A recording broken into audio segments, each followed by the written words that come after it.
अब देखिए हम सबको हम जब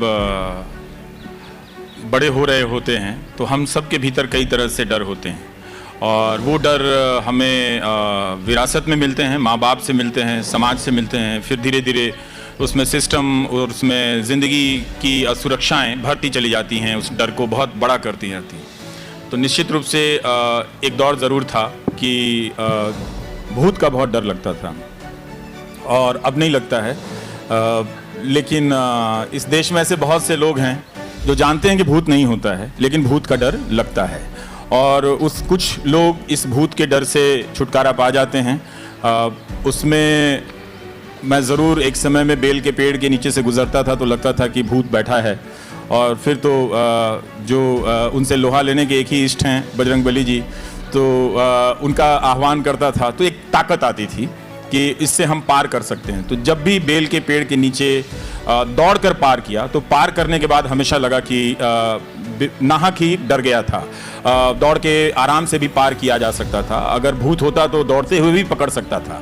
मेरे ख्याल से वो उसेन बोल्ट से भी तेज़ भागता होगा भूत, लेकिन वो भूत ने मुझे कभी पकड़ा नहीं। लेकिन बहुत सारे लोग अपनी ज़िंदगी में इस तरह के भूत बड़ा कर लेते हैं, स्टेट का भूत बड़ा कर लेते हैं और उसकी कुछ वजह भी होती हैं। आज की दोपहर जब होने वाली है और इतने पब्लिक में मैं डर के बारे में बात करूं तो मैं सोच रहा था कि मैं कैसे बात करूं। क्या मैं डर के बारे में बात करूं या इस तरह से बात करूं कि डर के बारे में बात करते हुए आपको हंसी भी आए।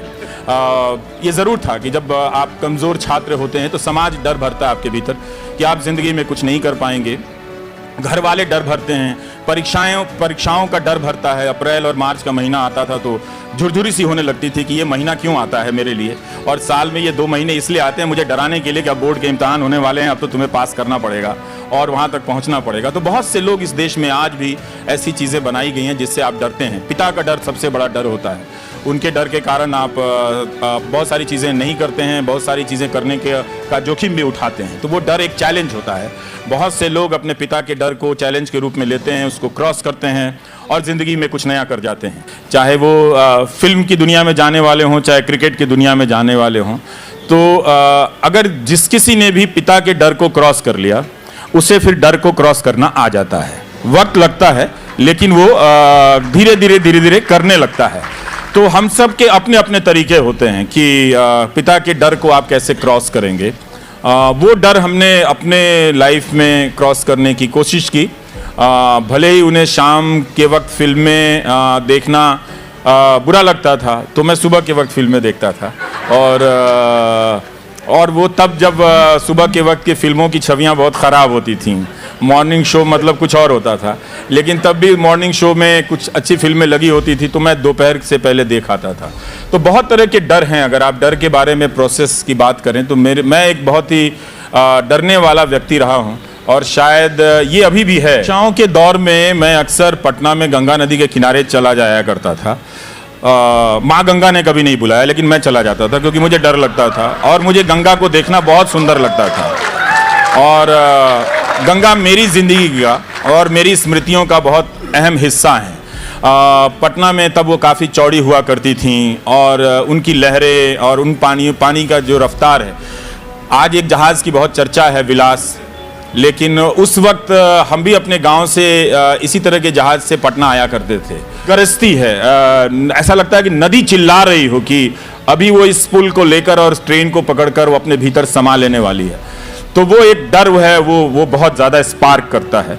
लेकिन फिर जैसा कि है कि जब वो ट्रेन पार कर जाती है तो लगता है कि अब दिल्ली पहुंच जाएंगे, बक्सर निकल गया है।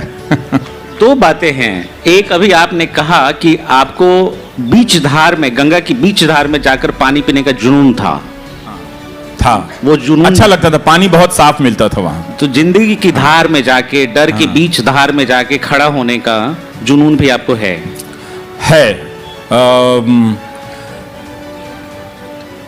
मैं ऐसा नहीं चाहता कि आप मेरे किसी जवाब को सुनते हुए ये धारणा बना लें कि मैं कोई लौह पुरुष हूँ, और मैं ये बताना चाहता हूँ कि मेरी छाती का नंबर 56 इंच तो बिल्कुल नहीं है। तो मैं इंच वाला सीना नहीं रखता हूँ, मैं दिल वाला सीना रखता हूँ। जो अपने सीने को मीटर से नापते हैं और इंचों में नापते हैं वो इंसान को इंसानियत से नहीं समझते हैं। तो उनको आप छोड़ दीजिए। लेकिन मैं बहुत डरता हूँ हर चीज़ से, बहुत सारी गलतियों की आशंकाओं से कि ये गलती हो जाएगी, इसका बिल ले रहे हैं, इसको संभाल कर रखना चाहिए। और हमारा सिस्टम, हमारे कानून, हमारे नियम इस तरह से बने हुए हैं रवि कि आप सीधा रास्ता भी चलें तो गुंजाइश है कि आपसे गलती हो जाए। और जब स्टेट जो है उसे मालूम है कि उसने गलती करने के जाल बिछाए हैं, ये आप किसी भी बड़े बिजनेसमैन से पूछ लीजिए कि गलती करने के बहुत सारे जाल बिछाए गए हैं और उसकी वो गलत है, इसकी व्याख्या का अंतिम अधिकार सरकार के पास है। तो वो उन गलतियों का पर नजर रख रही होती है कि आपके कदम कहां पड़ेंगे कि जिसे वो गलत बताकर आपको हमेशा के लिए जेल में डाल देगी। हमेशा का मतलब 2 महीने भी होता है और 2 साल भी होता है। अगर आप सिद्दीक कप्पन से पूछेंगे तो हमेशा का मतलब 26 महीने से ज़्यादा होता है। अगर आप उमर खालिद से पूछेंगे तो उस हमेशा का मतलब पता नहीं कब तक होगा। अगर आप नताशा नरवाल देवांगना से पूछेंगे तो उस हमेशा का मतलब शायद 1-1.5 साल के बाद, या सफूरा जरगर से पूछेंगे तो पेट में बच्चा है, इसके बाद भी जेल की सलाखों के पीछे रख दी गई है। तो हर किसी के लिए ये जो हमेशा है वो हमेशा नहीं होता, उसका ड्यूरेशन, उसकी अवधि बहुत अलग अलग होती है।